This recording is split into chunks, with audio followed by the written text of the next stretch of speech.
Good evening, buddy. Welcome to the Pits of Metal Chaos. This is your host, Dave, and I got on me from the legendary British heavy metal band, Saxon, Nigel Glockler. How are you doing, Nigel? Good, thanks. Yep, great. Thank you very much. So how's 2018 been going for you so far? No, it's been great. I mean, apart from, we've sort of been having some time off and everything, so it's just doing interviews and promo and stuff like that, and then tomorrow I'm off to the NAMM show, and I've got some more promo stuff to do there and everything, so that's cool. And everything sort of gears up in the middle of next month. And now the second single and video just came out for Thunderbolt. Yep. Yeah, we're very pleased with those and everything, and the album's out very shortly, so looking forward to getting out on the road and playing some of that stuff, So February 2nd is release date, correct? Yeah. And right now the people can do pre-order and get the box set and all that with all the goodies in it? Yep, and I think there's various sort of items they can get and various stages of different things. So yeah, looking forward to getting it out, as I say. And then I'm heading over to the UK in the middle of February, and we've got 10 shows over in the UK and Europe, and then we come back here, and then got about 2 months touring around the US. A special guest for Judas Priest, which is going to be brilliant. Oh yes, 2 British metal bands. Well, actually, it's going to be 3 because we've got Black Star Riders as well, so they're opening. So that'll be cool. Be great. So now the new music video is we play rock and roll. Yeah. That's a tribute to Motorhead. Yeah, it's not so much a tribute to Motor. I mean, it's a kind of sort of thing. Cause we were really good friends with Lemmy and all the guys really, it was such a loss and very sad when Lemmy passed, and then of course now we got Eddie and Phil went as well, so we just sort of did it. It's not just about Motorhead. It's about the sort of the time, when all the sort of new wave of British heavy metal was happening, and that sort of thing. Yeah, you guys have been friends with Motorhead and Girls' School for many years. Yeah, we've done a lot of shows with both of them, and so this time we're taking out, I think in this leg we're taking out another girl band, Rock Goddess, coming out with us. Yeah, in Europe, in the UK and Europe, and we got Diamond Head doing some shows, so that'd be great. Really looking forward to it, actually. Now the first single and video was the title track, Thunderbolt. Yeah. Now the 2 videos, where were they shot at? Where were the videos shot? Yeah. Oh, God. I can't remember, to be quite honest with you. There's just so much going on when we're sort of on tour and stuff like that, and then we have sort of cameras all over the place, so... Because sometimes you think, let's film this or let's film that, and by the time you've finished everything, and sometimes this stuff gets done sort of a couple of months prior to it being released. By the time you've done that, you're already on to the next thing, if you know what I mean. Yeah. Now with the new album Thunderbolt, would you consider it a different direction than Battering Ram? No, I think it's a logical progression, really. No, I think it's pretty similar, and it's just, we never sort of go with the idea of, we never have an idea sort of thing. It's just like sort of, we write riffs and come up, and then whatever inspires Biff to write lyrics, we do. There's never any sort of set pathway, if you know what I mean. Right. So you're going to the NAMM Fest? Yep, I'm off there tomorrow. I've got I'm actually tomorrow night, I'm going to this sort of heavy metal rock and roll Hall of Fame thing in Anaheim, and because friends of friends of mine are being inducted Riot, so they've invited me if I want to go. So I said, yeah, damn right. So I'm going there, and that'll be good fun. And then the NAMM thing starts fully on Thursday. I'm doing some signings for people on Saturday, and it's a good thing to do. I like checking out new gear and stuff, and meeting up with friends, and stuff in the business. So that'll be pretty cool. Yeah, it's always a fun time. Yeah. So now with the Thunderbolt album, how long was the recording process? Well, I mean, we did the drum tracks pretty quick, really. It all depends. I mean, a lot of the times it sort of goes on to when, for instance, we had Andy Sneap this time, who incidentally I think did a brilliant job, and we were using his studio. So it's a case of when he's free, we're free, because with all the touring, etc. and everything. So we try and fit things in several sessions. If he's got a window somewhere and I can get all the drum tracks done, then I'll go in and hammer them, And then maybe the guitarist will go in and sort of replace their guide tracks and do them sometimes a bit later, It's just a case of we have to try and fit in the schedule when everyone's free. Right. So how long was the writing process for the album?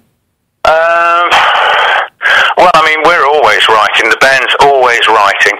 So, I mean, even now, I'm sort of getting ideas together, as I'm sure the other guys are, and then when we sort of finish the run, so we're sort of writing all the time, really. And then when we finish the sort of tour for this album, then we'll start looking at the next one, and then we'll start everyone will start collating their ideas, and then sometimes we give them to Biff. Biff will be inspired maybe by a certain chord progressions or riffs or whatever, and then we get together in a rehearsal room, jam some out, see how things happen. I mean, sometimes songs start that way anyway, just jamming. It varies. Everyone's got little studio setups at home, so we just sort of get on with it. So, I mean, usually it's pretty quick, actually. Once Biff knows which things he likes, then we sort of narrow it down and work on them. But we always have things left over whenever we record an album, so there's always ideas flying around all the time. Now, how many songs we have on the new album? Oh, geez, now you're asking. Oh, God. I'm just trying to suss out where the hell is it? Let's have a look. Because I happen to have one here. Yeah, there's 12 tracks on the album. We've done a sort of one of the tracks, Nosferatu's got a slightly sort of orchestral thing to it, but then there's an extra track which is the basic rock, just the basic band version. So there's two versions of that on there. So all in all, there's 12. So Nosferatu would be about the vampire? Yeah. Certainly is. It was just something Biff was inspired by, so, So we sort of, that's the way that one went, But I mean, we all, Biff reads a lot, and he gets inspired lyrically by things he's read or films he's seen or, just things he's heard of, really, And sometimes sometimes a song starts with a riff. Sometimes it'll start, like Biff will say, oh, I've got an idea for a title, and they mention a title, and that puts a light bulb on in someone's head, so they write that inspires them to write something to the title he's just sort of thrown out, Yeah. So there's no real set way that we sort of do it. So how long is the length of the new album? Sorry? For the new album, how long is the running time? Oh, geez, now you're asking that. I have no idea. Hey, I think, hold on. I'm just trying to see if, I haven't a clue, to be quite honest with you. I honestly don't know. Well, if you could guess, over an hour? Yeah, about an hour, I would imagine. Yeah, I mean, most albums are about that sort of length now. You know, but I mean, the great thing about it is it's also being released in vinyl and also on cassette, believe it or not. Yeah, so the vinyl is a red vinyl I saw. Right. And it's also, as I say, it's also being released on cassette. I think quite a few bands are bringing cassettes back again, you know. Yeah. I don't know, this whole thing's turning full circle, you know. The next thing it'll be like wax cylinders again. Yeah. Now, how was the last tour you did in the U.S. with Armored Saint? How'd that one go? No, that's great. I mean, the last thing we did in the States actually was with UFO. Oh, yeah, that's right. Yeah, I mean, that was brilliant. We did two legs with UFO, and that was absolutely great, you know, because both bands get on great. We've known each other a long time, and both our road crews got on brilliantly, you know, so there were no egos, nothing. It was just, you know, it was brilliant. Absolutely brilliant. Thoroughly enjoyed it. Wish it could have gone on longer, actually. But I'm really looking forward to the Priest one. That's going to be great, because we've known them a long time, too. Yeah. I was telling my wife earlier today, like, Slayer's retiring already, and Saxon and Judas Priest are still going. Yep. Yeah, I know. I was just reading this morning that was saying about Slayer doing one last tour or something. So, but hey, you know, if they're maybe, you know, if they're not enjoying it anymore or whatever, you know, want to do other stuff, then that's fine. You know, they've done it for a few years, like we have really at the moment. You know, I mean, people ask me about us, and I say, look, you know, we're good friends. We enjoy sort of being in a band together and playing the music and stuff. And as long as we enjoy it and the creative juices are flowing and fans want us, you know, they want us to tour and record, then we'll keep going. Why stop, you know? We're all pretty healthy, so hell, you know, I mean, music's meant to be fun and enjoyable, you know. Yeah, hard work, but it's meant to be fun. I think once it stops being fun, then that's the time you stop. So your health is good these days? Yeah, fine. Yeah, no problems at all. You know, that was a pretty scary time back then, but now, you know, everything seems to be fine. Thank God. You know, on the last tour the last UK tour, I invited the surgeon who operated on me. And I invited him to the gig, and he said after the show, he said, "You're a freak." Because he actually wasn't expecting me to. He said, if you recovered, he wasn't sure that I would recover, but he thought if you recovered, it was going to take at least 18 months before you could drum again. And I was back on tour in 5 months. So I said, well, you know, thanks to you. I said that to him, you know. So, but yeah, everything's fine at the moment. Touch wood, and let's find some wood to touch. Yeah, there we go.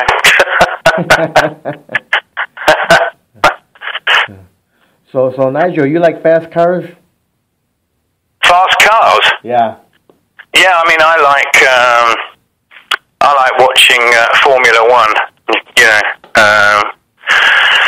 and a good friend of mine is quite involved in sort of another musician. Actually, he's quite involved in sort of drag racing and stuff. You know, so he's going to drag me along to some of those, I think, soon. Yeah, that's why this podcast show is called Pits of Metal and Motor Chaos. I interviewed drag race drivers on here too. Yeah, cool. Yeah, no, I want to get along to see some of that stuff actually. You know, but no, I mean Formula One was the. You know, I was an avid supporter of Formula One. It's just a lot of the time I'm sort of, you know, we're on tour doing shows and stuff or festivals, and I miss a lot of the races. You know. So it's a bit frustrating. Do you watch NASCAR? I've seen some of it, yeah. I mean, I was just absolutely staggered how close they get to each other when they're hammering round, you know. I was like, whoa. Yeah. You know, I mean, even that. What's the film about it?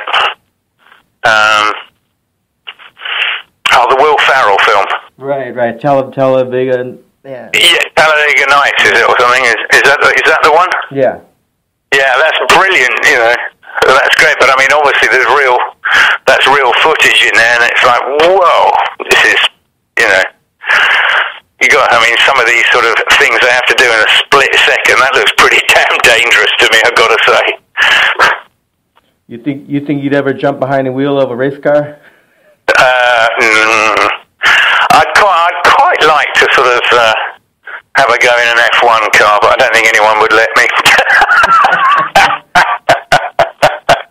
Just to see what although I mean, I know there's in England there's there's a couple of teams and they've got two-seaters, so you sit behind the main driver in a second little cockpit, and they take you round.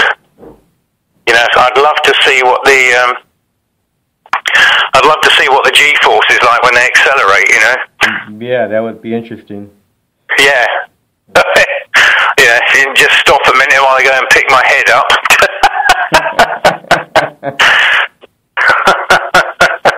But no, I mean, I'd love to have a go at something like that. That'd be cool. That'd be really cool. But I'd probably throw up at the end of it. Who knows?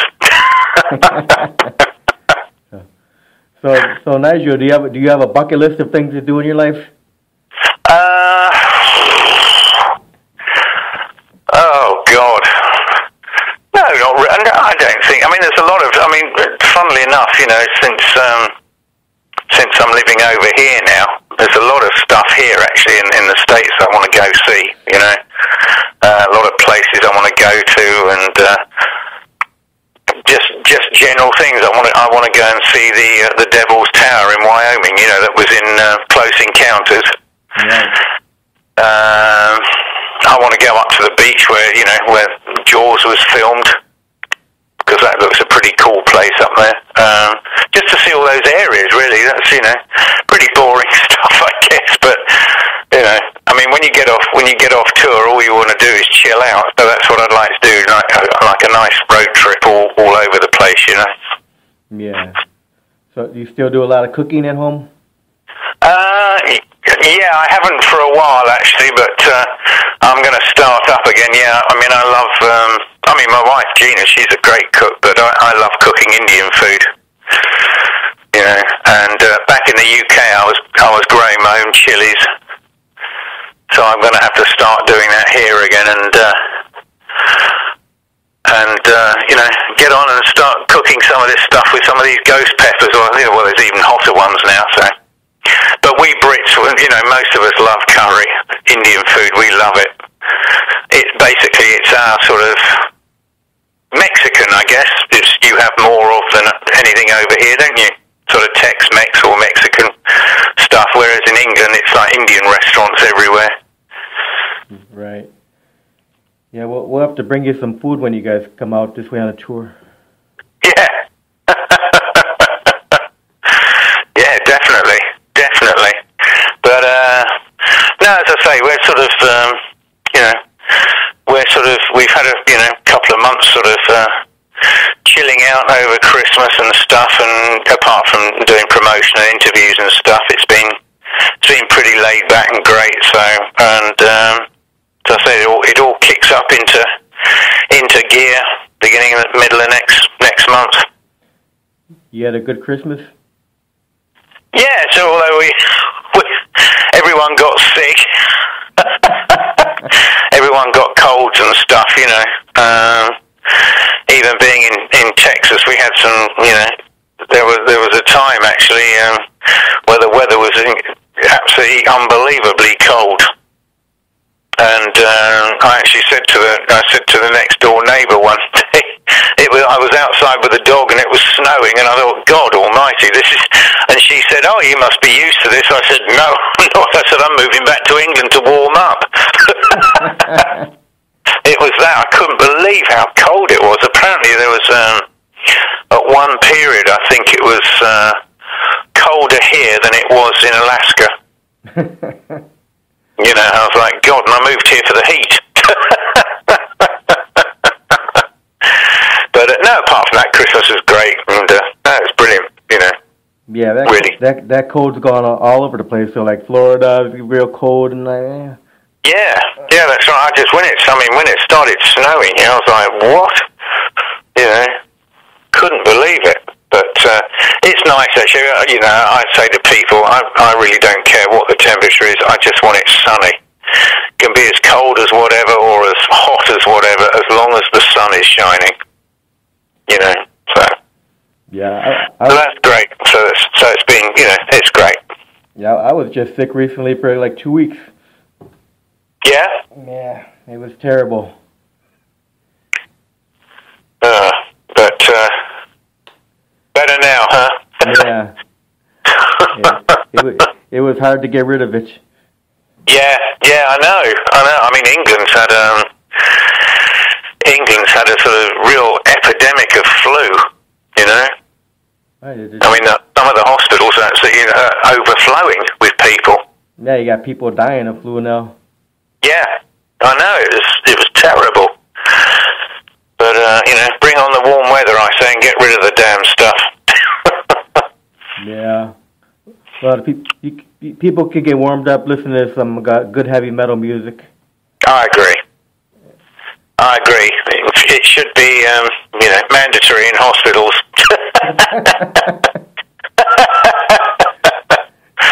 Oh dear. But it's weird. The flu thing's been bizarre, actually. So. Yeah, we'll put Saxon albums in the hospital so people can listen to the Saxon. That's right. Good, cool. I like it. Gotta get your fire going. Yeah. Oh dear. Yeah, the Judas Priest tour is going to be quite a tour, though. Yeah. I mean, it's about 2 months, I think. I think it's about 2 months. So I'm really looking forward to it. It should be great, actually, because I do love touring over here too. So that'll be great. And then at the end of that, I think we've got a couple of South American shows, and then after that, then we're into sort of the European festival season, So don't ask me what festivals we're doing, because I haven't a clue at the moment. Then I'm sure you guys will come back to the U.S. again on another leg of the Thunderbolt tour. Usually you do that. Oh, yeah, I'm sure. I mean, if the thing with Priest goes great, then yeah, definitely, I'm sure, Like for Battering Ram, how many U.S. tours did you do? 2 or 3? For what, for Battering Ram? Yeah. Yeah, I think it was, definitely 2 with UFO. I'm not sure if we did one before that. No, I think it was 2, yeah. Wasn't Armored Saint Battering Ram too? Yeah, that's right. Yeah, we did some shows with them too. Yeah, and they're great band, nice bunch of guys too. Yeah, you guys played at the Arcada Theater in St. Charles, Illinois. Sorry? You guys played at the Arcada in St. Charles, Illinois? Yes. That was Saxon and Armored Saint? That's right. Yeah. That'd be UFO is at the same place, right? Yeah. I've never been there yet. No, I mean, that's a great gig. It's a really good gig. A nice, I mean, the whole place is nice. St. Charles is great. Really nice place. Yeah, we did it with, I'm trying to think, we had a band called Mind Maze were with us as well. They were the first band on. They're sort of big fans of the band, and we've done quite a few shows with them. They're like sort of one of these proggy, metal-y type bands. They're really good. Yeah, with the female singer Sarah. That's it. Yeah. So they were with us on that leg, not with the UFO thing, but before. But no, they're great. Yeah. So February 2nd, Thunderbolt gets released. So everybody better go buy it. Damn right they had.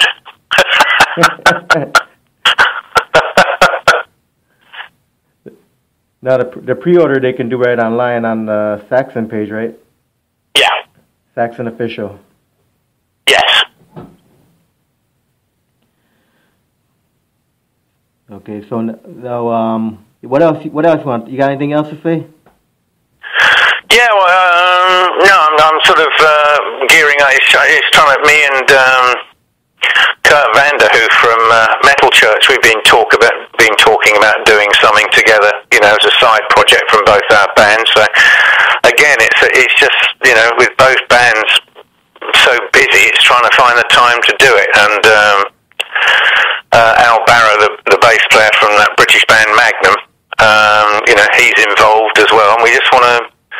It's just trying to find time. It's so frustrating sometimes, But we're going to do something as a side project. So I'm quite, that's going to be sort of quite different to what our main bands are doing. I mean, Kurt and I are really into sort of. I'm trying to think. Really, we're sort of, we're sort of quite into the sort of 70s British prog. From around, from the 70s, all those bands like Camel and Caravan and Tull and stuff like that. So we love all that stuff. So we're just thinking about doing something different, as I say, from what our normal day jobs are, if you know what I mean. Right. So it could be interesting, but again, it's just trying to find the time, But we'll get it done. I'm looking forward to it. Actually, I've known Kurt a long time, and Al. So that'd be quite interesting to work with some different people as well, Yeah, there's like Gonzo from Armored Saint Drum. He's got a side project band. It's like a totally different music than Armored Saints. Oh, really? Yeah. Yeah. What sort of thing is it then? It's kind of like relaxing music, sort of. Oh, okay. Yeah, I mean, it's funny because I mean when I'm sort of when I'm off the road, I tend to sort of I write a lot of library music for TV and stuff. So, and that's totally different because when I do write anyway, I've got keyboards here and I tend to like a lot of sort of ambient stuff, Yeah, I think they're called the Black Raven Band, I believe. Oh, okay. I'll have to check that out. Yeah, I think his brother Phil plays in there too. Oh, cool! Excellent. Yeah. Excellent. Yeah, definitely have to check that out. Actually, I was hoping to see Joey actually because he's been going around with Fate's Warning, hasn't he? I think. Yeah. So, but no, I'll have to check the other thing out. Yeah, definitely. That sounds good. But I think sometimes it's good to sort of.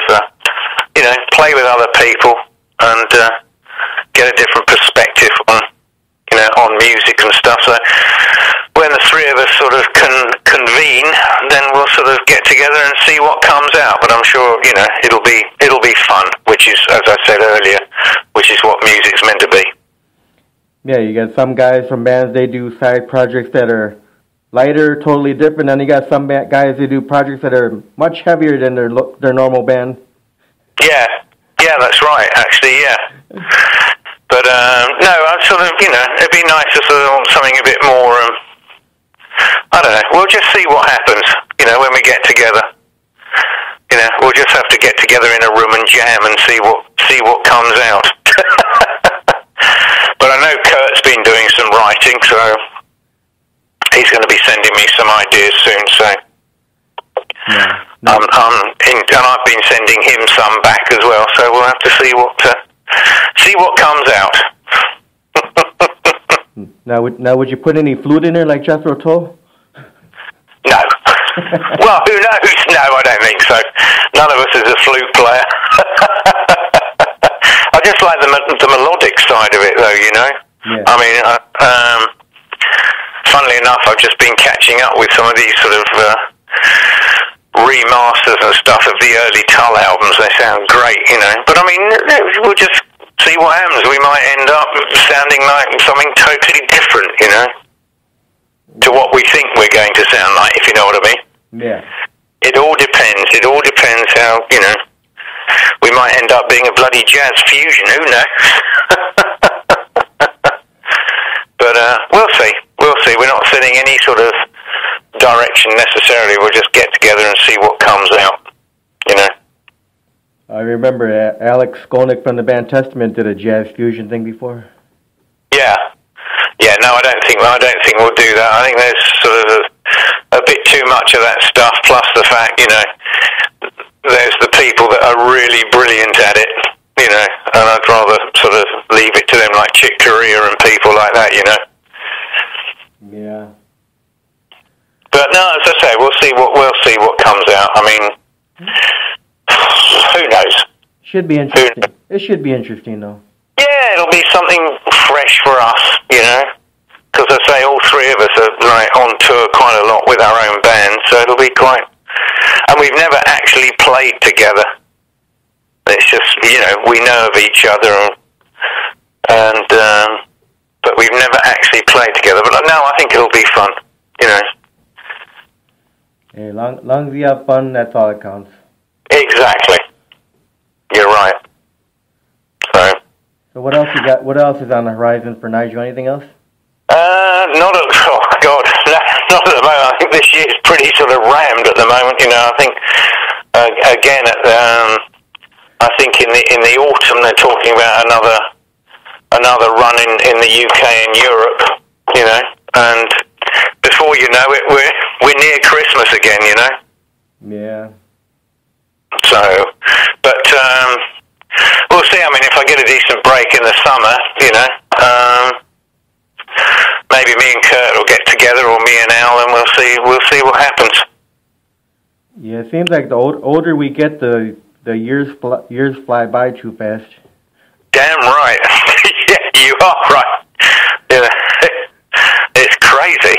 Here we are, almost already into February. Yeah, this year I'm gonna hit 50 years old. Oh, okay. Yeah. I'm not looking forward to it.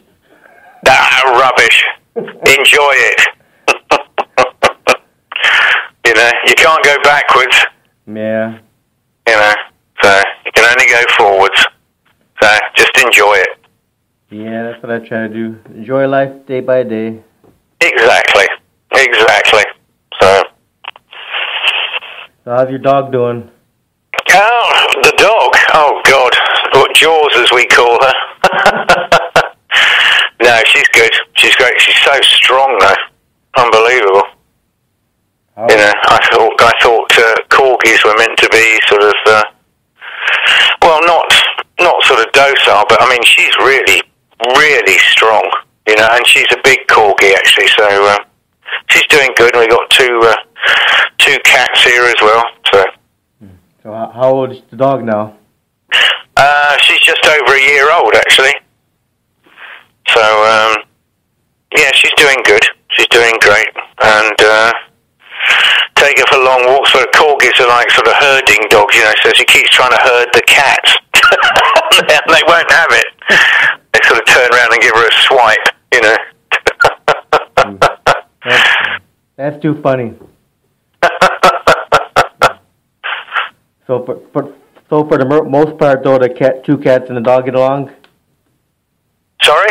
I said, for the most part, the two cats and your dog get along okay? Yeah, they're fine. She just wants to play with them, I think. But yeah, I mean, one of them, the younger cat, just turns out, oh, wait, that's enough. Slash, But yeah, they get on fine generally. No problem at all. Yeah, you're probably excited to get back home from tour to your animals. Oh yeah. Well, and the wife, of course.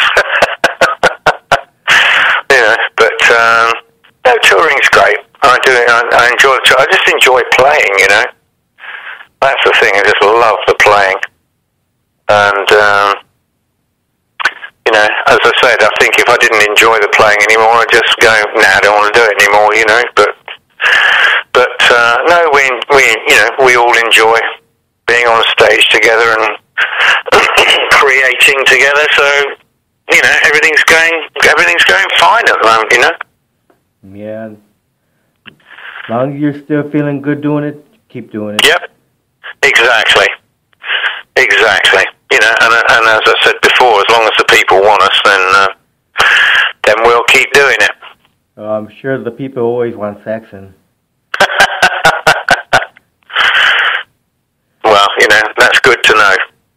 Saxon's a metal machine that can't be stopped. Just like Judas Priest. Yeah. I mean, Priest are doing great as well. The new album sounds brilliant. So, no, I think the tour's going to be great. Actually, I'm really looking forward to it. Yeah, the fans are going to leave each night from the tour very satisfied with a night of good metal. Yep. Yeah. No, it should be good. Should be good. Yeah, I know you're looking forward to that one. Yep, definitely. Definitely. And then, as I say, we'll see what the summer brings festival-wise, and then, and then we're heading out again throughout Europe again. So probably the whole 2018 you'll be touring pretty much. Yeah.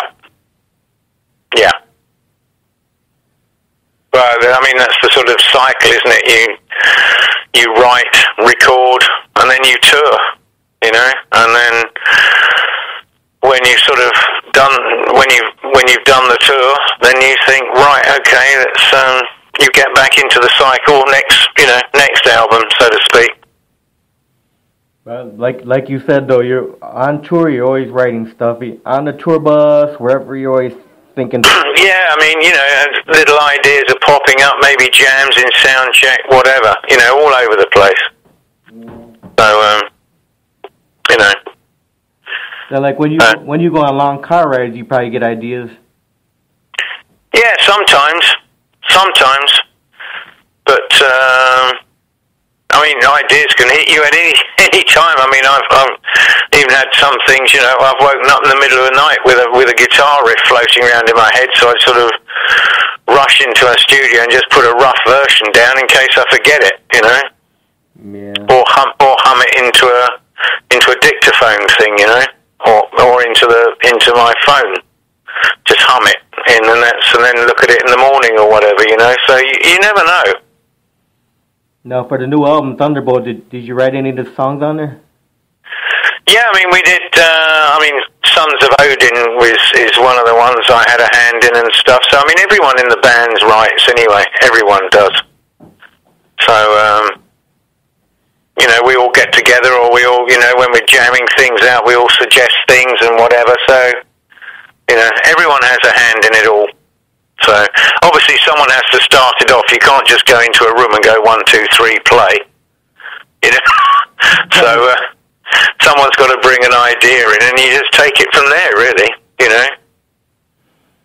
Yeah, well, you guys been doing it for so many years. You're used to doing it. Yeah, I mean, we work various ways. Sometimes, Biff might work with one person, or we all go in, or people are sending him stuff, so he's working on it at home, or other times we'll go into a rehearsal studio and just start jamming and see what comes out of that, and, it depends. We don't there's no set way that we do it, Now, do you guys ever jam together, like over the internet, like Skype or anything like that? No. I mean, sometimes we'll sort of we'll email ideas to each other, but no, not jam. No, not over the internet. No. I know some bands do that. Yeah, I'm sure, but no, we don't do that. We'll just send ideas to each other and and see what things people like and what they don't like, and take it from there, really. As I say, you've got to start somewhere. So now, before you start the tour, you do a rehearsal? Yeah, we've got some rehearsal before we start this UK and Europe leg, and I'm sure we'll have we don't rehearse a lot, I have to admit, actually, because not when we're sort of touring. We'll probably do about 3 or 4 days rehearsal before this UK leg, and then once we're in there, we might have one day sort of maybe 1 or 2 days before the US tour, because we'll be using different, we've got gear over here and gear in Europe, so we'll just be get together with the crew here, because we have different crew. We have a sort of European crew, and then we use a load of American guys when we're here. So we'll probably have a days getting all the gear together over here and then just jamming out the stuff, because it's not going to be that long from the European dates. It's only about a week. I've only got about a week here at home, and then we're off with the priest thing. So the songs will be in our heads, so to speak. Yeah. So now when you guys get the the list for the song list, set list for the shows, how do you guys come about doing that? You go by what bands want to hear sometimes, or whatever? Well, we just work out, because normally, obviously you go on tour to play the new album, so we'll probably do quite a few songs off the new album, and then obviously there's some classics we have to play. We just like to mix it up, sometimes. There have been times where we've never played the same set twice, if you know what I mean. When we've been on a tour, we just sort of mix it up, or mix the order up, and yeah. So we all suggest songs to play and stuff, and see what everyone wants to do, and take it from there, really. Or sometimes, if certain people in the press during interviews have said, or reviews have picked out certain songs that it looks like they're going to be particularly the journalist's favourite, then we might start playing them, but later on we might start putting other ones in, and swapping around, so. Yeah. Yeah, I've seen like one time Metallica did the Black Tour. I went to see them, they did 3 nights over here in Illinois, and I went 2 nights. They just changed the set list each night. Yeah, I think if you're doing like a sort of, as I say, 2 or 3 nights, you've got to play something different, because there might be people there that are bought for every night, and so I think you've got to do that. The other thing I like is what Rush used to do. They'd pull something out of the vaults of older stuff that they hadn't played for years. Yeah. They'd sometimes do that, and I think that's great. I think it's great for the band, actually, and I think it's great for the audience, because it's something different for the band to play, and it's something different for the audience too. People that come to a lot of shows, you just pull something out, Yeah, or there's a time when you pull something out that's never been played live before. Yeah, exactly. That's what happened, when we went on in 2005, we did a big tour in sort of the UK and Europe, and we sort of, that's when we started, I think it was there, I'm pretty sure it was then, we started playing To Hell and Back again, and I don't think the band prior to that had ever played it live, and that was great, so it's nice to do something like that. Yeah. It's great for the audience, and as I say, it's refreshing for the band, because you're playing something completely different. Right. Well, I'm really looking forward to the U.S. tour. Excellent. Excellent. Well, Nigel, I want to thank you for your time for an interview.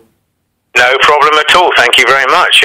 Enjoyed it. It's great. You have any last words for the Saxon fans listening? Just get ready for this tour, because it's going to be a good one. And as you said, Thunderbolt's out in a week or so, something like that, 10 days. So go out there and grab it. Yep. We're really pleased with it. I hope you are. Okay. And thanks for all your support. As I keep saying in interviews, we never forget it's you who put us where we are. And we're really appreciative for that. Yeah, so thank you. That's why there's some bands they don't see it that way, that the fans make the band. No, it is. But we always sort of look at it. It's where we are is due to the fans. Without them, any of these bands would be nowhere. So we always thank you for supporting us and being fans, basically. Great. Okay. Well, thanks again for your time, Nigel. All right, Dave. Thanks very much. You have a good day. Speak to you later. Okay. Take care. Have a good night. All right. Bye. And you. Bye. Bye-bye.